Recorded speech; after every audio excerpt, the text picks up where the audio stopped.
Hello, welcome to another episode of Her Head in Films. I'm Caitlin, and I'm your host. On this podcast, I share my thoughts and feelings about the films I watch. They tend to be art house and world cinema. What makes this podcast unique is that I weave together my life experiences with a personal and emotional discussion of film. I explore the impact that cinema has on me and why I connect so deeply to it.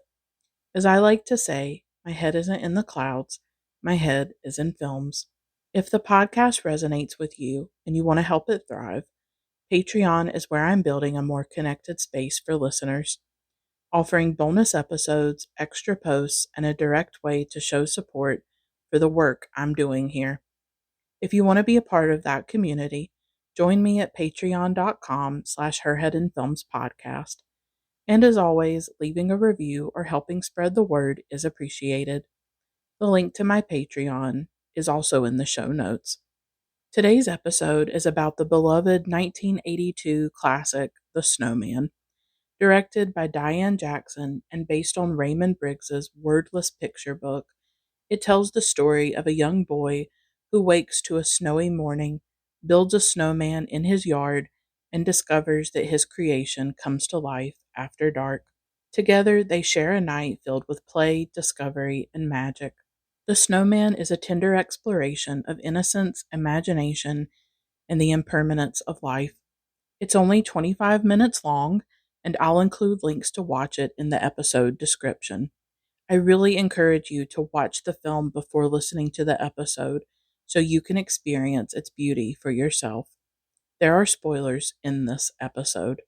This episode is going to be raw, personal, intimate, and emotional, as usual. When I was thinking about what kind of episode I wanted to create for the holiday season, I knew that I wanted to talk about this film in particular, The Snowman, and I also knew that I wanted to take this opportunity with this episode to create a space where I can reach other people who might also be grieving this holiday season. My mother died in June of 2025, so she died a few months ago at the time of me recording this. She died of cancer. It happened very quickly. From the point of the diagnosis to when she died was only a month and a half. I took care of her in hospice, and she was my last remaining parent. My father died about 20 years ago when I was a teenager. She was all I really had in this world. She was the love of my life. I have always lived with her. And in fact, for the past 5.5 years, starting in 2020, I was her caregiver as her health started to decline. The cancer diagnosis was unexpected, though, and it had no connection to the disabilities that she was struggling with before then. So this was very unexpected.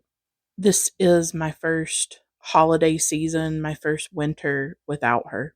And so I wanted to use this episode as a space to talk about what I'm going through, but also to try to reach other people who have maybe lost a loved one this year or multiple loved ones or who just struggle around the holidays, don't feel a lot of Christmas spirit or a lot of happiness or a lot of joy because of the sadness and the memories that it brings up. This is not just my first Christmas without her, and this was her favorite holiday. This is my first Christmas without any parent at all. And I have stepped into a loneliness that I've never known before. I don't have family. I'm estranged from both sides, my father's side and my mother's side. I don't have a partner. I don't have children. I have never been alone in the world like this. And when your mother dies, that is a loneliness that is stark and brutal. I hope that this episode inspires some of you to watch The Snowman. I think that it could bring solace and comfort to many people.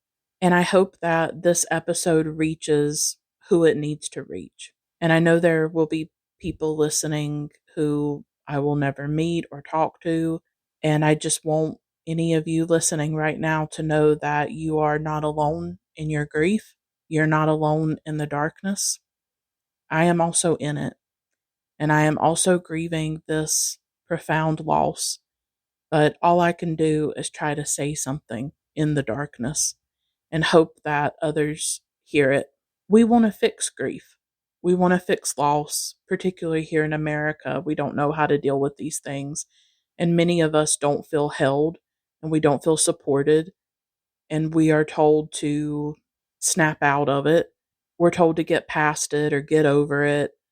These are some of the dominant narratives that the people in our lives may say. They may not support us or show up for us. So, in this episode, I also want to say that it's okay to grieve. It is okay to hurt. You have lost someone precious. For me, an entire world has died. Everything I thought I knew is gone. I am facing an aloneness and an emptiness that I've never faced before in my life. And the loss is enormous because the love was enormous. Everything is gone. And I am just standing in the ruins, standing in the darkness. And I don't know what else to do. But I decided to pick up this microphone and to try to reach other people and to talk about cinema and to share my love for something. I want to reach people and I want to create a space where we can just hold the grief and we can try to find comfort through cinema and particularly through this film. This is a film about loss. It's a tender film, but there's also a spaciousness about the film because of the snow and the whiteness and the silence. I call films like this, it's a totally wordless film. There's no dialogue. So I call films like this ambient animation. Another film that comes to mind is The Red Turtle, where there's no dialogue. Nobody is speaking in this film, The Snowman. So there's something meditative about it. It's just the music and the images. It's very pure. And it also has this whiteness and this light because of the snow. There's this vastness as well. And it's almost like a balance to the darkness that I feel that I am in. It connects me to childhood, to innocence, and it's just a tender way to look at life because the snowman melts away. And it's this little boy's first confrontation with the fragility and the impermanence of life. I also connect very deeply to Raymond Briggs. I'll be bringing in a little bit more of his biography later on when I talk about the making of the film. First, right now, I'm just giving you the context why I am doing this episode at all, why I chose this film. Then I'm going to talk about the making of the film, and then I will talk about the film itself and what it makes me feel and what it brings up for me. Raymond Briggs lost his parents and his first wife within 2 years. And that happened to him around the age that I am now. I think he was in his late 30s when he went through that in the early 1970s. So he lost his parents. They died very close together. And then about 2 years later, he lost his wife. And this event was obviously very wounding. And when I learned that he went through this around about the same age that I'm at and now have lost my parents, I felt a deep connection to him as a result of that. I didn't know until I watched a documentary about him, and all of my sources will be linked in the show notes of the episode.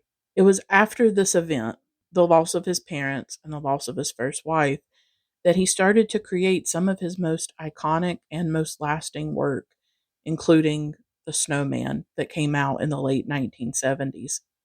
So, in this episode, I'm braiding together the film, a little bit of Raymond Briggs, and my own life. I think what I like the most about this film is the silence in it and the wordlessness, the snow. The original book isn't even set around Christmas. It's just set in the winter time. I remember the first winter after my father died in 2006. I remember the first snowfall. I remember standing out in the vastness of it, just standing in all of that whiteness, like the world was made brand new. It felt so pristine, right? When you see snow and there are no tracks in it, And I remember that I stood there and I just cried. I stood there and I cried in the snow. I was 16 years old and I was just a teenager and I couldn't understand what I was living. I could not understand why he was gone, why he wasn't there anymore. And if you think about it, the snow is a perfect metaphor for loss or for losing people because the snow is there and it seems so durable. It's so compact and thick. It's there and then it's gone. It just melts away. And a person is there with you and then they vanish and they dissolve and they're not there anymore.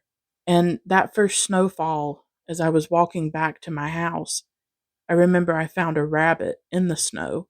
It was a dead rabbit.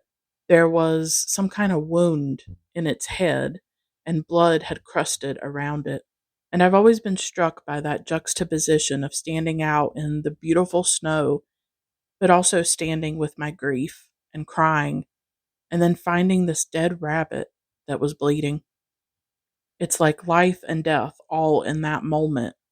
And so the snowman makes me think about that. I like the wordlessness, like I said, the silence, the music. It allows you to enter the film and it allows you to reflect and think about your own memories. It opens up a space to go inside yourself and to think about your own life. And of course, it balances both life and death.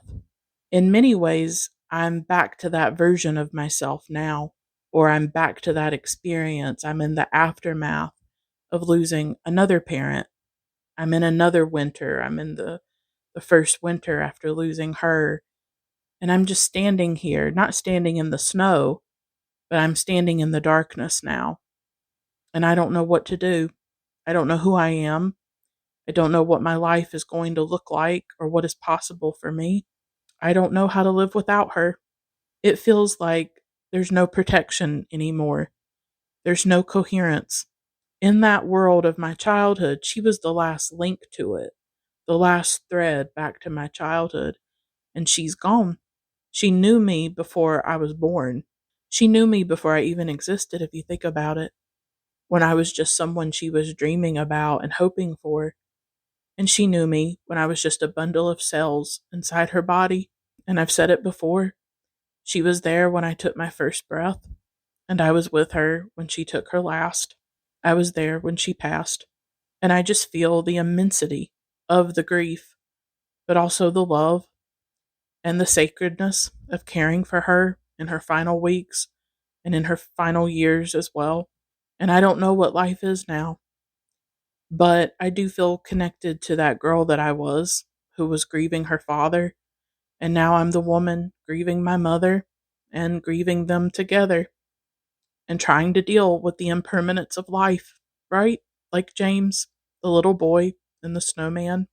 I'm trying to deal with the way that we're here and then we're not here anymore. And I think this film makes you think about that, but I think it also makes you think about the beauty of loving another person. He creates the snowman, he builds it, and it comes to life, and that becomes his friend and his companion. And that is such an important part of the film. They build their relationship, their connection, their brief time together, and then at the end, the snowman melts away, but James had that time with him. And I know that at some point I'll be more connected to that than I am to just the loss and the grief and the trauma of what she went through and watching her die and caring for her as she died, as she slipped away. And I was thinking this time as I watched it that the film in many ways stays the same, but the audience for this film will change. The person who watches it and re-watches it over the course of their life will evolve. When you watch it as a child, I did not. I only came across this film in 2024, about a year ago. One of my listeners recommended it to me, and that listener has been a very wonderful, kind, supportive friend to me and brought this beautiful film into my life that I get to talk about right now. But many people in the UK did grow up with this film and watched it from the time they were a child. But when you watch it as a child, most children have not lost their parents or lost a very close loved one. It's more of a rare experience. They're innocent, like the little boy building the snowman. So when you watch it as a 10-year-old, it's one thing. But when you rewatch it in your 30s or your 40s or older, you've gone through more loss. You understand what it means for somebody to vanish. Your relationship with the film deepens and grows and changes over the course of your life. When I first watched this film a year ago, my mother was alive. I had not lost her yet, and I didn't know that a year later I would record this episode and talk about her not being here anymore. And so, as James builds the snowman and loves the snowman and has his magical adventures with the snowman, he doesn't know that the next morning the snowman will be gone. We never do know. So, this is an episode about trying to hold the grief and the pain and the beauty of life all at once, just as the film holds them. I hope this episode brings solace. That's all I can hope for right now. So, that's just a little bit of context about why I chose the film, what I'd like to offer through this episode. And now I would like to talk a bit about how the film came to be. So, first, I just want to say about Raymond Briggs. He was a beloved British illustrator and children's author. He was born in 1934 and died in 2022 at the age of 88. Some of his most famous books, other than The Snowman, which came out in 1978, were Father Christmas, Fungus the Boogeyman, When the Wind Blows, and Ethel and Ernest, which pays tribute to his parents. I absolutely love the animated film version of Ethel and Ernest that came out, I think, in 2016. I rewatched it recently, and it is such, I mean, particularly if you've lost your parents, it is such a beautiful tribute to his mom and dad. And I definitely recommend watching this. Once I watched The Snowman, I feel like that was my gateway into watching more Raymond Briggs films. I've seen When the Wind Blows as well, and I hope that if this is your introduction to The Snowman and you've never seen it before, maybe you will get more interested in some of his other work. I do not have any of his books right now. I want to get some of them.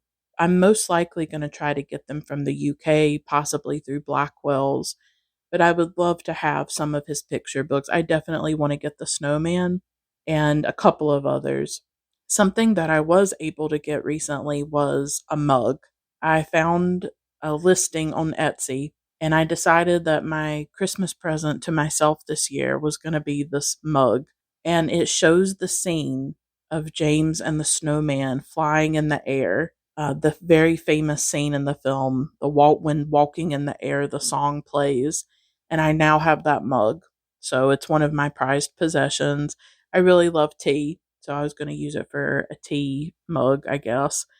But I haven't used it yet. It's just so beautiful. It was like made in the 1980s. It's definitely one of the most beautiful things that I own, and I'm glad that I was able to have that. As I said earlier, in the early 1970s, he suffered several devastating losses. Within a 2-year period, he lost his parents, and then his first wife died in 1973. These losses fundamentally changed him. At that point, he was already known for the Father Christmas books and Fungus the Boogeyman, but the work that he created after the death of his parents and wife, and that includes The Snowman, and The Snowman comes out in the late 70s after these losses. The work that he made after this event more directly confronted death and impermanence. He was not afraid to look at the difficult realities of life. When the Wind Blows is particularly bleak and brutal as well. So, The Snowman, the book, was published in 1978. Initially, the sales were very low because of how short the book was, and parents had a lot of discomfort about reading the story to their children. He used colored pencils to illustrate the book, and the animators really wanted to preserve that style for the film. So, how did the film come to be? I want to shout out a really great newsletter. It's called Animation Obsessive, and I will link to their full article about the Snowman. It is an amazing resource when it comes to animation.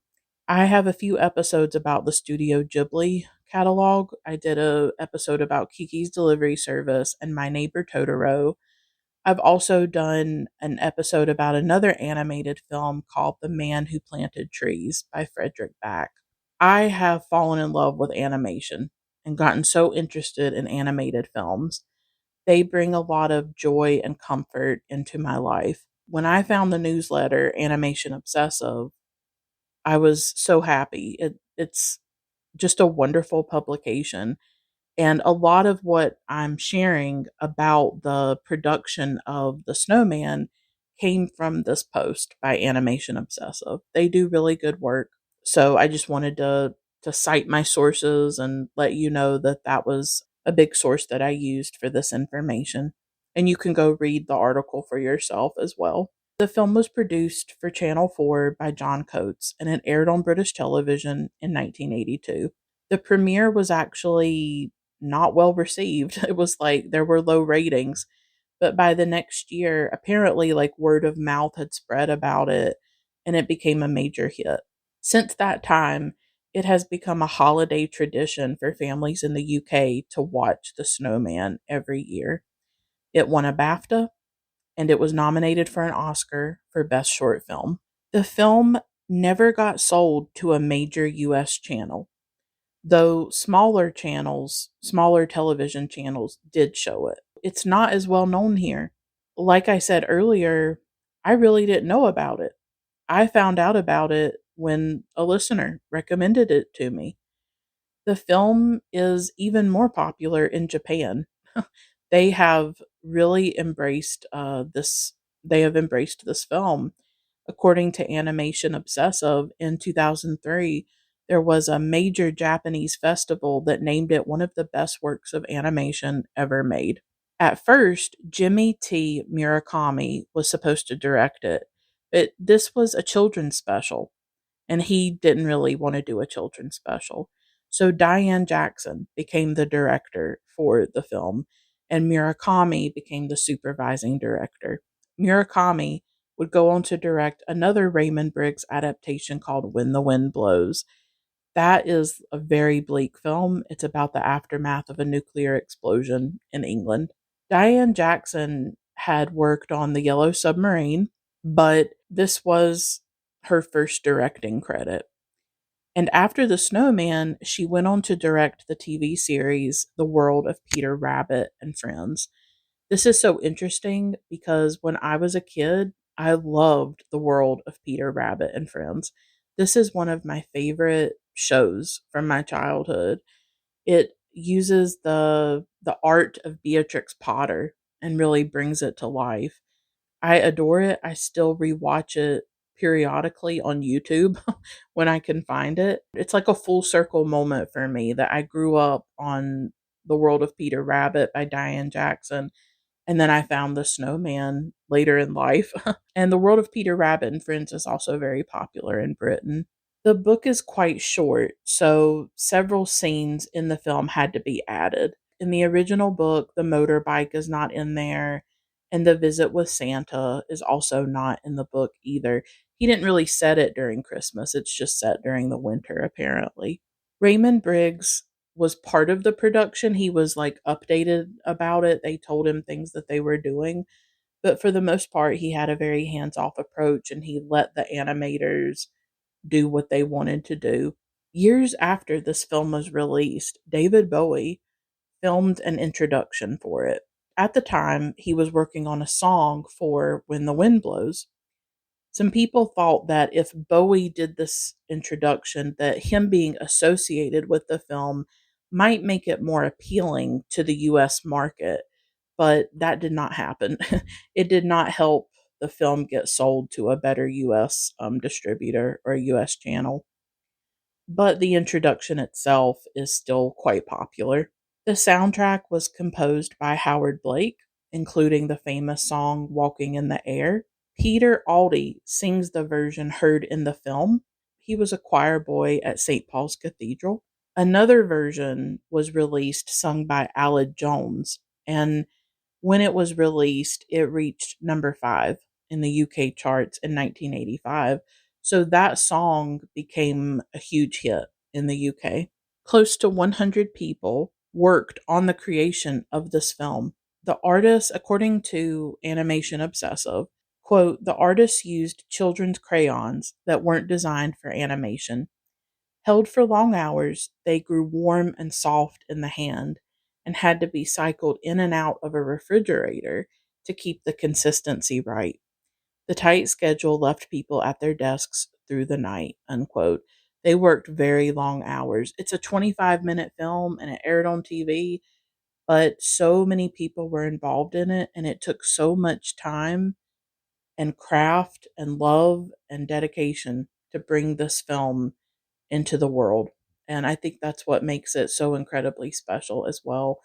I feel like you can feel the love that was put into the film. Not just what Raymond Briggs put into the book itself, but what the animators did as well. Everybody wanted to make this happen. You can just feel it. It's such a beautiful film, and I'm so glad that everybody persisted and that they made it happen.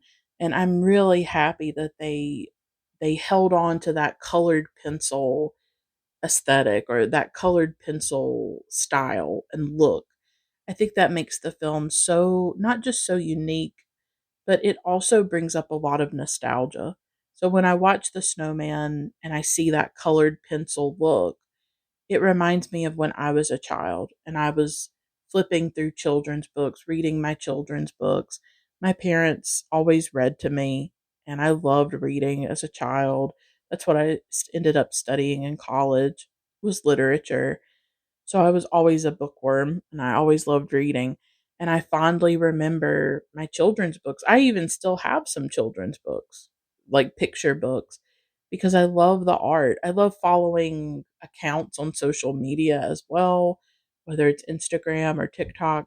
I like to follow accounts that share children's books and share the artwork in children's books. It's incredibly beautiful. So this was a labor of love, and it was such a gift to the world to give us this 25-minute film. So now I want to go through the film. I want to talk about scenes and what I feel about it, and that's just kind of what I do on this podcast. It's really about my emotional connection to film. So at the beginning, we have the snow, and we have our little boy James. He wakes up on a snowy winter day. I love the excitement. He's so excited when he sees the snow. I love that because it reminds me when I was a child, of course. And it reminds you of what it felt like to have snow days when you were a kid, when you would wake up and the whole world had transformed overnight. I was always so enchanted by the snow when I was a little girl. I lived and grew up in North Carolina for my childhood. At that time, when I was growing up in North Carolina, snow was not unheard of, but it was rare. We didn't get snow a whole lot when I was growing up because it's the South. The South does not tend to get a lot of snow here in the United States. It's not like it is in the Northeast or the Midwest, other parts of the country that get it much more often and have to deal with it more. So when I was growing up, it was still this event to get snow, to wake up to it, and to play in the snow. It was very unique, rare, special. And I still remember what it was like to wake up on those days, to wake up to this glittering, blinding, bright world. The world just enveloped in that white sheen of snow. It's always enchanted me. And I have fond memories of going out and playing in the snow with other kids in the neighborhood, making snowmen, throwing snowballs, sledding, catching the snowflakes on your tongue. I remember all of that. I also remember going from that cold, crystalline world back into the house with my parents, back into that the inner sanctum of my home where it was warm, and my mom would fix me hot chocolate every time I smell hot chocolate. I think about those snow days. I have a hot chocolate candle. Sometimes I will make myself hot chocolate, and that smell just instantly transports me to snow days when I was a child and being with my mom. When James wakes up to the snow, it takes me back to those moments, and I love his excitement and his wonder. He goes outside and he starts building the snowman. He creates him. Something that occurred to me as I was rewatching it for this episode is that building the snowman is an act of creativity, of childhood creativity, building and creating something and bringing it to life. He creates the snowman and he builds it out of the things from his own life. The scarf and hat are from his house. The buttons are made of coal that he finds in the yard. And I think the nose is made from a small carrot. So this is the little boy's creativity happening, right? And I mean, remember when you were a kid? And I mean, I remember when I was a kid and I liked writing stories. I would write stories. I would make little magazines. I guess now you would call them zines. um, and just different stuff like that because that's what you do as a child. You create things. You want to bring something to life and you still feel the passion and the excitement of that. The snowman does not just magically appear on its own. The little boy has a hand in creating him. The little boy brings him into being. So it's also about the power of our imagination, how we can make things come to life. I believe that creativity is the lifeblood of our existence. It is incredibly and profoundly important. And it's something that I'm trying to connect to even more deeply in my life right now without my mother. Making these episodes for me is a form of creativity and self expression. Writing is a form of creativity for me. I've also been getting more into various crafts like crochet, collage, embroidery, watercolor, cross stitch, all kinds of stuff like that. I've been wanting to explore making things with my hands. And that's what he does with the snowman. He makes this snowman with his own hands and with the snow. He takes this substance that is temporary and builds this companion, right? And I feel like through creativity, I'm really reconnecting to the life force and the creativity that I had as a child as well. That was creativity for the sake of itself. It wasn't about meeting any kind of standards. It wasn't about getting approval or validation from anybody. I was just creating things in my bedroom. That's what James is doing. He's just creating for the sake of creating. And so I think that's going to be a big part of my life going forward, like a really essential part of my life. He's creating the snowman, but he's also creating magic. He's creating a being who makes him feel less alone and becomes his companion in the night. I love that. This is such a funny film, right? Like when the snowman comes to life, it is so funny. Once he comes to life, such a magical moment, right? When this little boy's creation starts to move, they have fun together. The snowman comes into the little boy's house, enters his world, right? Looks at the decorations on the tree, and he has this moment I noticed where he sits by the fire, but I found it kind of interesting that he can't stay there. He gets up, he gets away from the fire. It's like this little foreshadowing, isn't it, of what's to come, that he can't be near that heat, just like when the sun will end up melting him eventually. They go into the kitchen and the snowman's trying on the different fruits on his nose and he puts on a pineapple and an apple and they're just laughing uproariously together.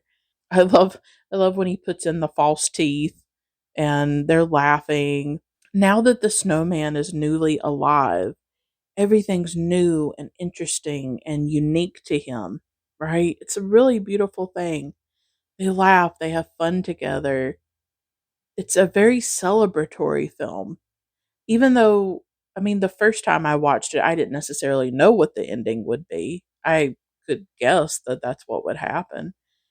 But the first time you watch it, you don't necessarily know what's coming. And when you rewatch it, you do know what's coming, but you still enjoy that night that they spend together and how much fun that they have. They get into little antics, right? Snowman putting on the blush, putting on the woman's hat, he's on the roller skate and they're dancing and laughing together. I really respond to the joy of this film. Like, I was smiling when I watched it. I was laughing. It makes me happy. It makes me cry for sure, but it also is a film that makes me happy. It's really a film that connects you to innocence, to joy, to fun. I feel like at times that's definitely something that's lacking from my life. Laughter and joy. It's hard for me because there has been a lot of pain, and there's stress, there's fear, there's uncertainty and instability for me, just with my financial situation and trying to support myself, trying to survive. At times I go to a film like this and I want that levity. I want to laugh. I want that joy. I don't watch as many comedies as I should, but I do like cozy little films like this. I like animation. I like Studio Ghibli. I like Cartoon Saloon. Animated films really bring a lightness and a joy into my life and connect me with my childhood as well. I went for a long period of time in my adulthood where I just wasn't watching animation. I was going more through the more serious art house cinema. I was going through the Criterion collection and stuff like that. And I was not focusing on Studio Ghibli or animation, or I wasn't making room for those types of films. And so now I've really started to do that. I've started to realize, like, oh, my soul, like, my soul needs films like this. My soul needs to see this kind of sweetness and tenderness, and animation brings a lot of beauty into my life. So eventually they leave the house and they're going to go on this adventure. And we get the scene where they rise into the sky and walking in the air starts to play. This is absolutely the most magical moment of the film, is when walking in the air plays and they are levitating, floating in the sky, flying above everything. When I watched this film for the first time, I didn't know that was coming. I had not even heard Walking in the Air. I mean, maybe I had. Maybe I'm sure I had heard the melody. I'm sure I had heard the song at some point, but I had not connected it to this film or didn't know anything about it. I still remember. It's so vivid to me. I still remember when I was watching this film for the first time, and I was like, my eyes just went wide with wonder as they started to float into the sky and the haunting chords of that song started to play. And I think I cried. I think I cried. It is such a moment of wonder and enchantment. It is so delightful to me. And I don't know why I cried. It was just so beautiful. I think sometimes we encounter beauty and maybe all we can do is cry because we're so overwhelmed by it, by the whimsy of it, by the heart and soul of it, by the emotion of it. They're flying above and looking at the world below, looking at the houses with their glowing windows and the people inside. And then there's other snowmen that join them, or they see the other snowmen that other children have built in their backyards, right? And then those snowmen join them and fly. It's like this crescendo, right? It just like overwhelms me with emotion when I watch it. A little girl looks up into the sky and sees them, and they pass over the fields and the forests, and we even see some whales. And the screen at times is filled with snowflakes and the falling snow. And I just love the magic of the scene. It really transports me to being a child and looking outside my window after it had snowed, or looking outside my window and watching the snow come down in the darkness or in the moonlight. looking at that shimmering world of the snow. It just takes you back to being a child.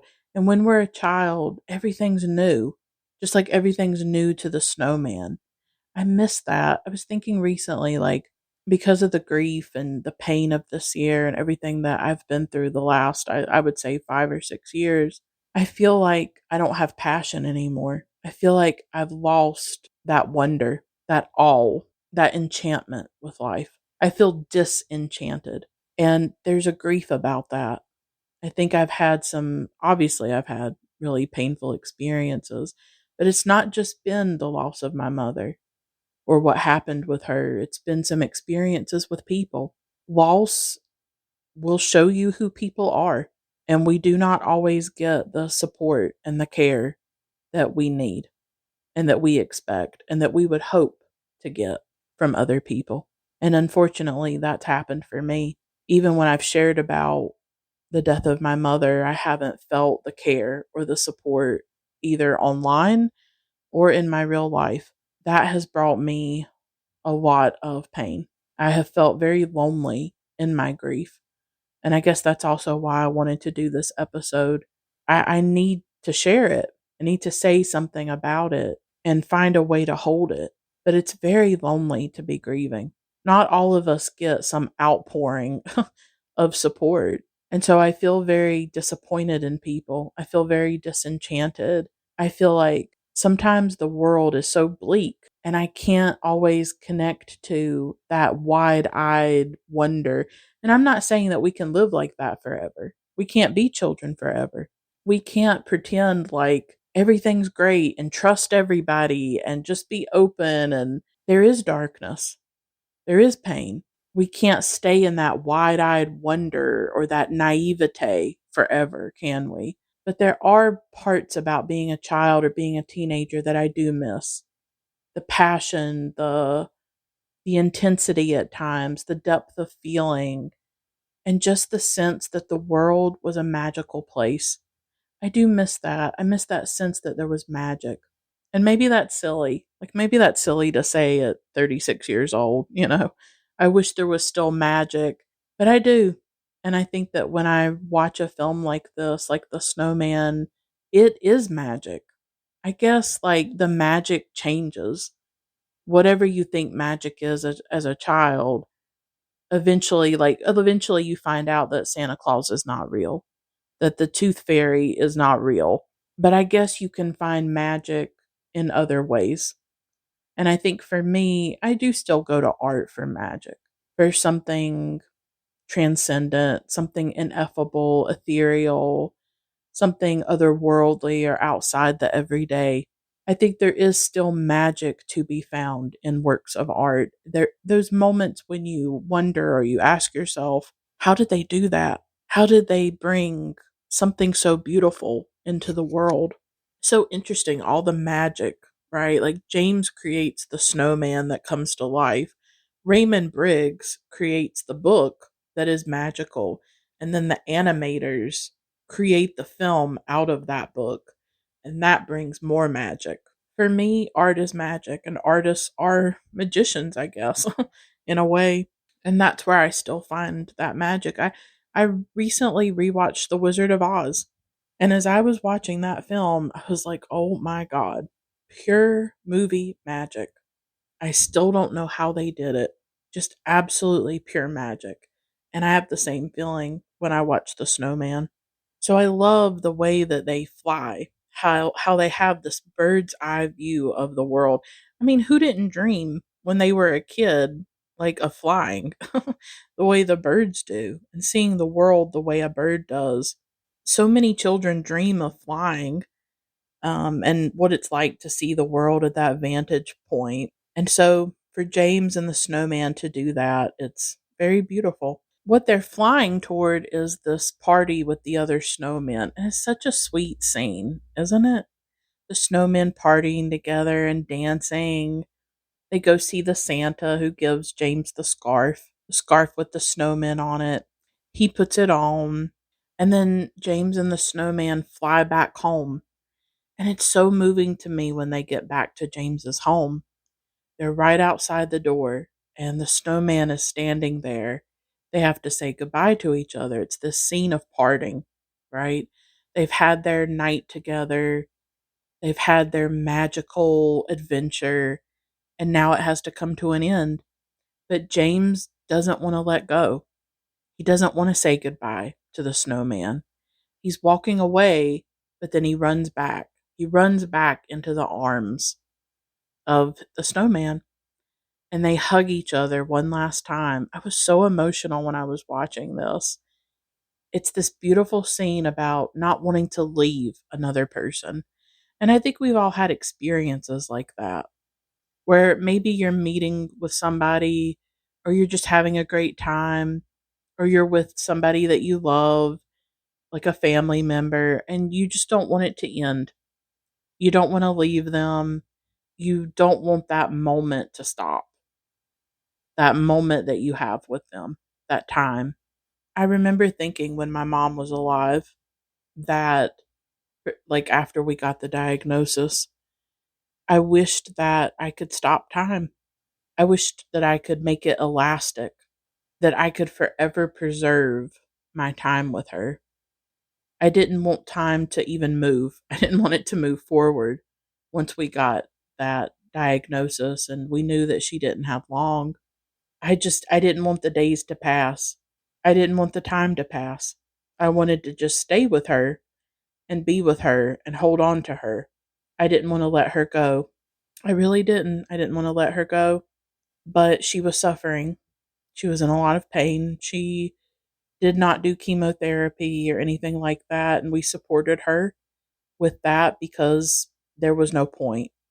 It was an aggressive cancer, and I believe it was much more advanced than we realized. She had angiosarcoma, which is a very aggressive cancer. I told her that was okay, that she didn't have to do any of that. And on her last day alive, I told her, I said, "It's okay. I'll be okay." I knew that she was fading. She wasn't really conscious. She was on morphine to take away the pain. I don't know if she heard me or not, but I told her that she could let go. And I told her it was okay to let go. I think about that a lot, that as much as I loved her, she was suffering. And I could not take that suffering away. Nobody could take her suffering away. As much as I loved her, I realized at the time that the most loving thing that I could do for her was to let her go.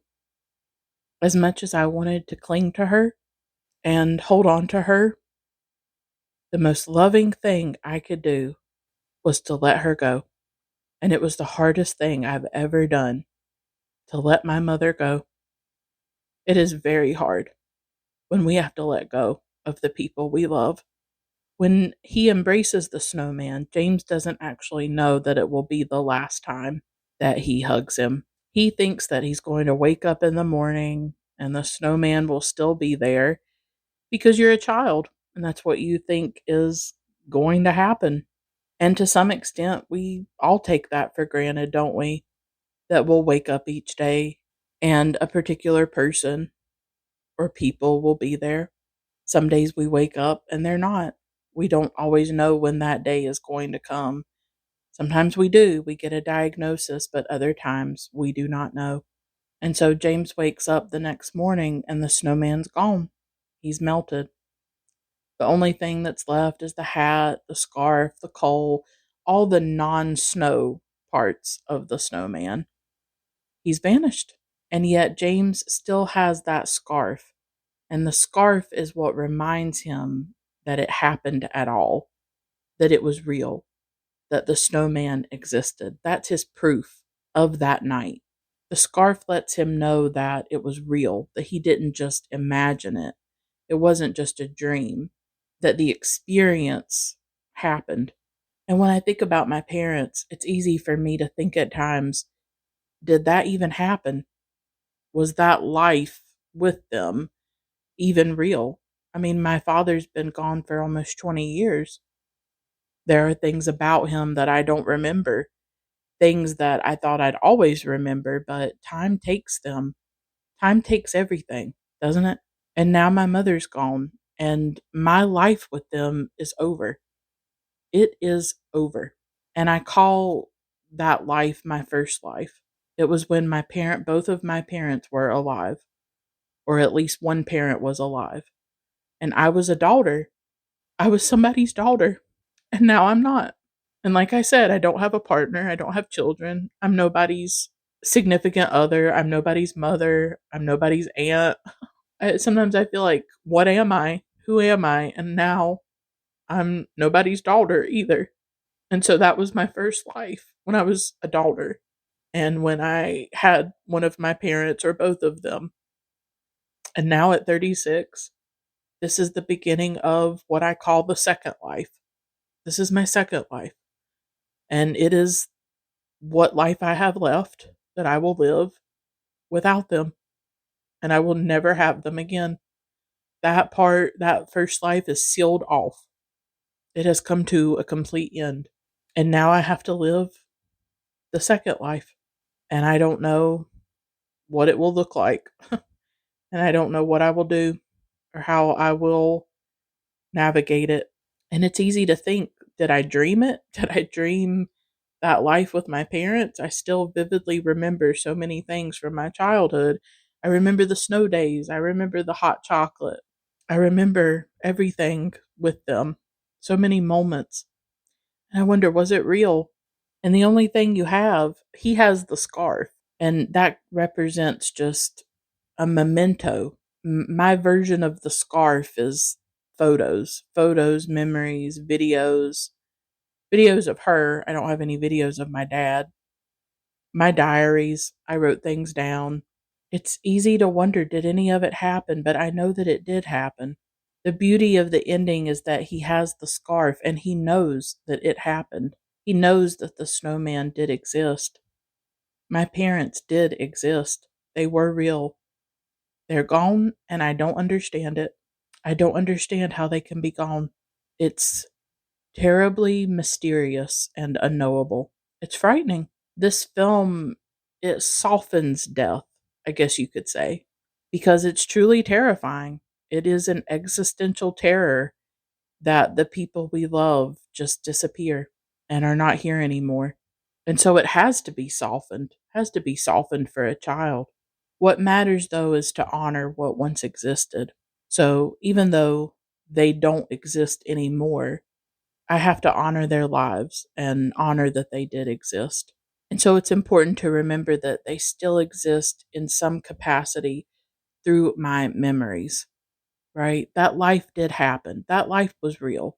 Just like the scarf that the little boy holds. I did not dream it. That first life is as real as the second life that I'm living right now. My mother was real and she mattered. She was sacred. And that time with them was sacred. And I find it so moving that James, when he finds out that the snowman has melted, he just falls to his knees. He seems to be crying in the snow as the film ends. It's like that moment when we know that we've lost somebody, how it brings us to our knees. And in a way, in her last weeks alive, she was vanishing before my eyes. My dad died suddenly and unexpectedly. I had no forewarning of it. With my mother's death, I watched it. I watched her body shut down. I watched her die. I was with her. And it has brought me to my knees. I never thought that I would live through that. I never thought that I would take care of her as she died or be there when she took her last breath, although it was very holy and very sacred to be there. And like James, sometimes all you can do is fall to your knees and feel the enormity of the loss. And he's just a child. And we think that children don't understand, but they do. They do understand. I think they understand more than we believe that they do or think that they do. And he knows what's happened. He may not fully understand the gravity of it or all the dimensions of it, but he knows that it is a loss. He knows that it is it's sad and painful. And sometimes all you can do is just cry or just fall to your knees. That's all you can do. I'm not really sure how to end this episode. I guess I want to say that I hope that it helped anybody who ended up listening to it. I think all we can do sometimes is try to find some light in the dark, try to find some solace. Maybe it helps for somebody out there to know that they're not alone right now. I think more than anything, I have to stay connected to life because after my father died, I thought that living was a betrayal, that it was a betrayal to live. I was a teenager and I just felt like, how can I live without my dad? How can I be joyful? How can I exist in this world without my father? It felt like a betrayal of him. And I stayed stuck in that for decades. I was drowning. I did not know how to live with that death. It marred and haunted my life for a very long time. But now, with my mother's death and with both of them being gone, I realize that actually at this point now, the betrayal is to not live. The betrayal is to throw my life away.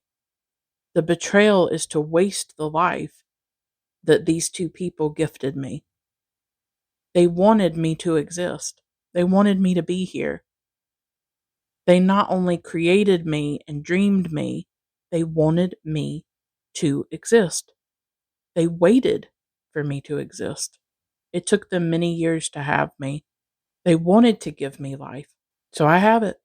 I have the life that they don't have. I have the breath that they don't have. I have a body that they don't have anymore. My dad is in the earth and my mother is in an urn. They're not here anymore to listen to music. My dad loved music. That was his passion. They're not here to watch films, to read books, to see a sunset. They're also not here to suffer. They suffered a lot in this world. This world is filled with suffering.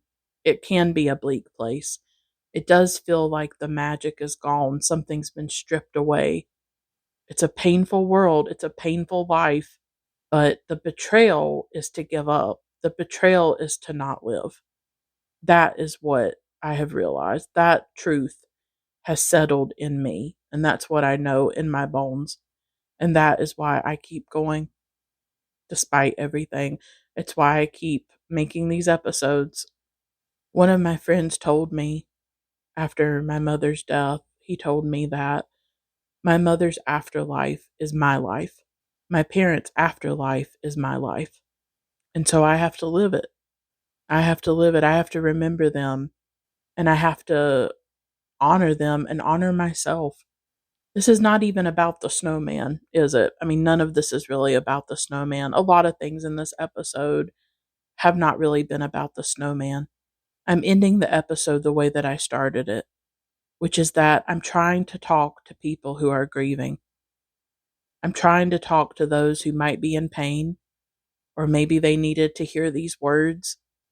I have to keep living. I have to keep going, even if I'm crawling, even though I feel like I'm in the void, and I am in the void. A lot of days I struggle to get out of bed to function outside of my job, but I keep telling myself their afterlife is my life. And as long as I'm here, they're here too, because I'm the vessel. I'm the one who remembers them. I'm the one who keeps that life, that first life with them. I keep it alive inside of me because I'm the remaining survivor of the three of us. I'm the one who remembers the moments we shared. And when I'm gone, they will be gone. And so I wake up each day partly to remember them. And through my memories, I get to hold them and see them again. And I don't want to give that up.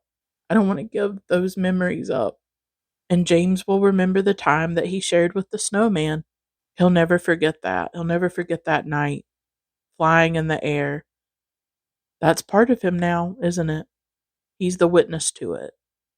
And he will remember it. And so this is just such a beautiful film. Made me think about so many things about my own life. I'm so glad that that listener recommended it to me and that I watched it and that it's part of me now and that I can rewatch it every year, the way millions of other people rewatch it every year. Such a beautiful and magical film. Brings me joy, brings me solace, even in my darkest moments. So I appreciate you listening to this episode. I hope that it offered some solace or comfort. Until next time, keep watching great films.